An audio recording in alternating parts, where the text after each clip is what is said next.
Although the U.S. Justice Department and the FBI have only just admitted to the failures of their hair analysis procedures, for some, the issue has been burning for years. I believe in the law. And if our government agency is violating it, is spitting on our law, it needs to be stopped. Dr. Frederick Whitehurst joined the FBI in 1986 and quickly became committed to exposing its scientific misconduct. He filed a lawsuit in an attempt to bring these issues to light, but he says the problem was ignored, just as the FBI had been ignoring it for years. We know there's a problem. We hear there's a problem. We've investigated the problem. We agree there's a problem.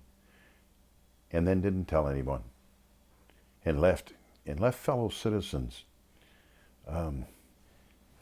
innocent or guilty, but unfairly treated, imprisoned and or executed.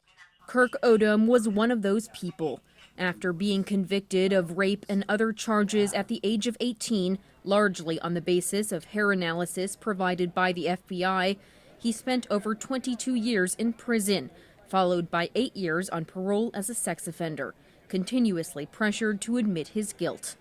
After decades in jail, he was finally exonerated, thanks to the help of the Public Defender Service of Washington, D.C., which obtained DNA analysis on the original samples that proved another man committed the crime. I mean, it was a very powerful moment, very powerful. Something powerful like that to bring me, to tears, for me to drop to my knees at that moment. It's, oh my goodness. He says those in charge of criminal investigations need to take responsibility for their actions. Someone is not doing their job. Because if they was, then there wouldn't have been so many mistakes. Even right today, they're still making mistakes. Well, a lot of them seem like a lot of them afraid to do their jobs. I mean, if you're hired for a job, do your job regardless.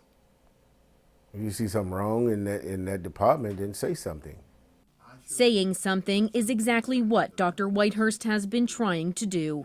But he says the biggest challenge may be the FBI's reluctance to fully own up to its errors. FBI management culture has one rule: thou shalt not embarrass the FBI. The FBI says there will now be an independent investigation in order to figure out how this was allowed to happen and why it carried on for so long.